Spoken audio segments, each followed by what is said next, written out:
Section 11.7a is about trigonometric ratios. First, we'll start by showing you that trigonometry is an area of math that involves angles and triangles.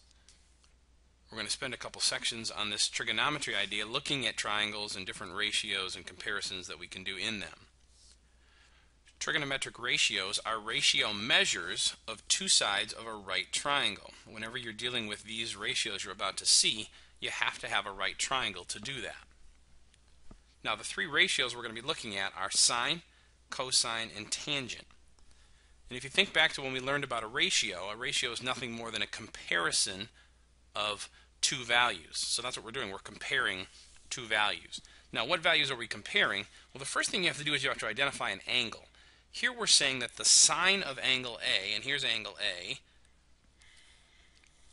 the sine is the ratio of the opposite leg, the measurement of the leg opposite angle A, to the measurement of the hypotenuse.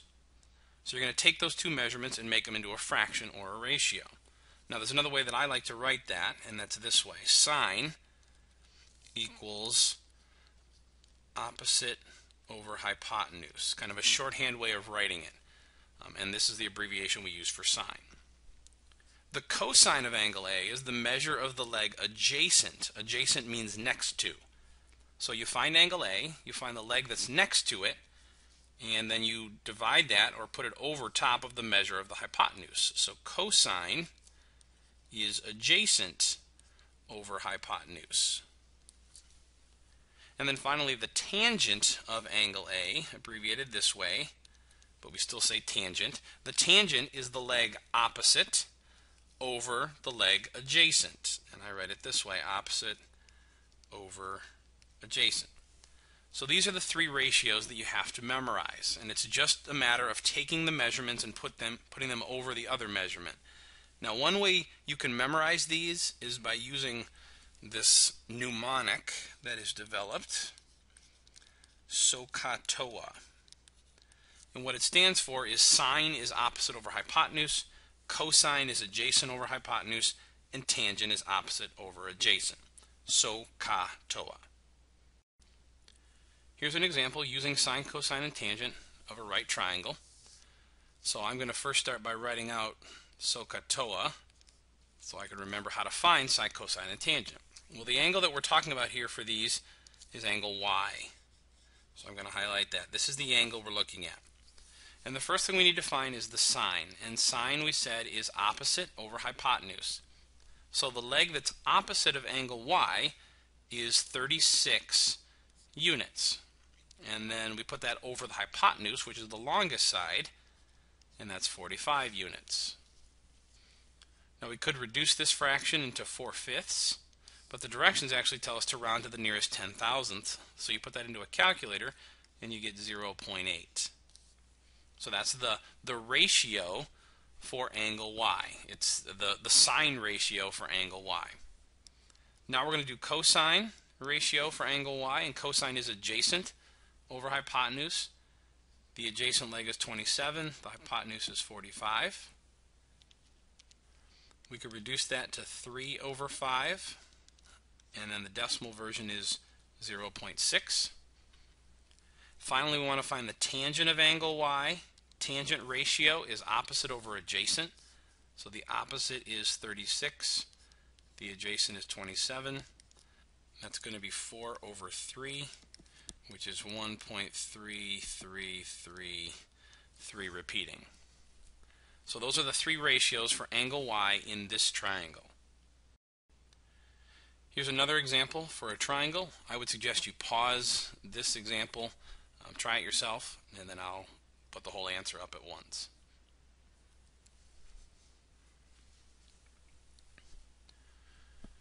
So here's our solutions. Angle Y is what we're looking at. Sine is opposite over hypotenuse. Cosine is adjacent over hypotenuse, and tangent is opposite over adjacent, rounding them to the nearest 10,000th. Now, calculators have these three trigonometric functions built into them, and you can use your calculator to find sine, cosine, and tangent of an angle, but you have to make sure your calculator is in degree mode. So if I use this online calculator, you'll see that there's three modes, this grad, rad, and deg. Rad is radian mode, but we want to be in degree mode. If you don't know how to work your calculator, you can see me and I'll try to help you. But make sure your calculator's in degree mode. So if I go over here and I want to find the sine of a 50-degree angle, all I have to do on my calculator is take 50, find the sine button, which in this one's right here, hit sine, and there it is. That's the ratio of the sides if your angle is 50 degrees. So we're going to round this to the nearest 10,000th, so 0.7660. Now we will find the cosine of 75. So we'll plug 75 in and hit cosine, 0.2588.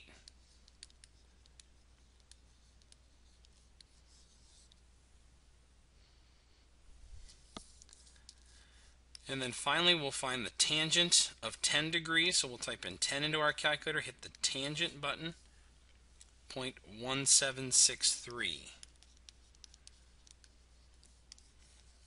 So using a calculator to find the sine, cosine, and tangent of an angle is very easy. Just plug the number in, hit the sine, cosine, and tangent, and there's your ratio.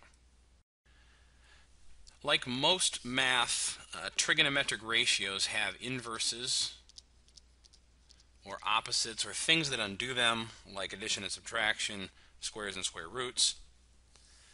And we're going to illustrate what those are right here. Because the sine of an unknown angle is this number. To find this unknown angle, I can use a calculator, but I first have to get rid of the word sine. I have to get rid of the sine portion, just like if I wanted to get rid of a square, I would take the square root. Well, here, to get rid of a sine, you're going to use something called the inverse sine or the arc sine. So what I'm going to do is I'm going to take the inverse sine of this side. And the way we write that is we write it with a sine and a little -1 on the exponent. That's called the inverse sine or the arc sine. Whatever I do to one side, I have to do to the other side. So I'll take the inverse sine of that. Sine and inverse sine wipe each other out. So we're left with just the angle W equals the inverse sine of 0.9848. And if I type that into a calculator, it will tell me what angle W equals. So here we go. 0.9848, and then I got to find inverse sine. On my calculator, it's called the arc sine. And yours, it might be called inverse arc. It also might have the little -1. I don't know. You'll have to check your calculator. But if I hit arc sine, I get 79.99. Now we have to write this to the nearest degree, so I'm going to round that to 80 degrees. So our next example, we have to get rid of cosine. And you've probably already guessed that the inverse of cosine is arc cosine or inverse cosine. So we'll cancel those, leaving me with angle x equals the inverse cosine of 0.6157. So in my calculator, I will put 0.6157. I'll hit arc cosine, and that gives me an angle of 52 degrees.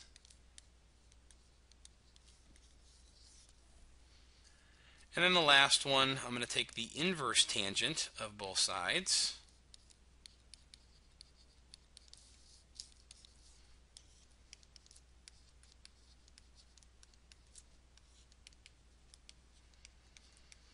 So angle C is the inverse tangent or the arc tangent of this number.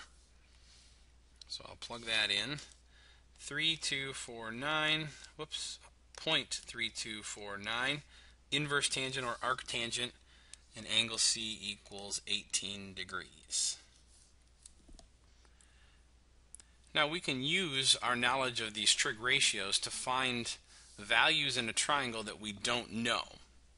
For example, I want to find this angle. Now I'm going to give it a name just so it's easier for me to find. I'm going to call this angle A.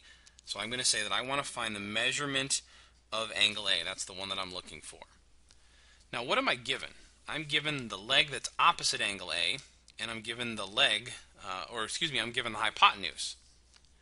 So which one of my trigonometric ratios, and I'm going to write them over here, SOHCAHTOA, sine, cosine, and tangent, which one of those uses the opposite and the hypotenuse? Well, to me that looks like sine. So I can use sine and say the sine of A is going to equal the opposite over the hypotenuse. And I can use this to solve for angle A, because as we just learned in the last slide, if I take the inverse sine, I can get rid of sine, and then I'll just have angle A, and I get a number, and that will tell me how big angle A is. So I'm going to take the inverse sine of both sides, like I learned in the last video. So I end up with angle A equals the inverse sine of 7 over 13. And you can take that and plug it into a calculator, which we will do. So 7 divided by 13 is that number, and then I'm going to take the inverse sine, or the arc sine. So we say that angle A is 32, it says round to the nearest degree, so I'm going to say 33.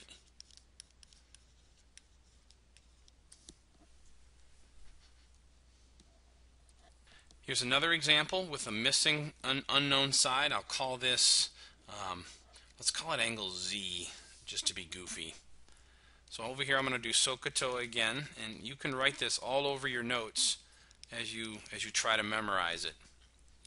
So if I want to find angle Z, which is right here, I'm given the opposite leg, and I'm also given the adjacent leg. This long one over here is the hypotenuse, so I'm given opposite and adjacent. So which one of my ratios uses opposite and adjacent? Looks like tangent. So I'm going to say the tangent of Z equals the ratio of the opposite, which is 6, over the adjacent, which is 15. And now I can take the inverse tangent of both sides to get rid of tangent. So we'll have angle Z equals the inverse tangent of 6 over 15. So let's use our calculator. 6 divided by 15 is 0.4, and then I'll take the inverse tangent, or the arc tangent, and round to the nearest degree. Looks like Z equals 22 degrees. And for the last one, I'll let you pause the video, and then I'll show the answer at once. So here I called the unknown angle B, and I noticed that I had the adjacent leg and the hypotenuse, and that is going to give me cosine, adjacent over hypotenuse. So I put that in and then use the inverse cosine to isolate the B. So B is the inverse cosine of 9.3 divided by 9.7. Plugged it in my calculator and rounded, got 17 degrees.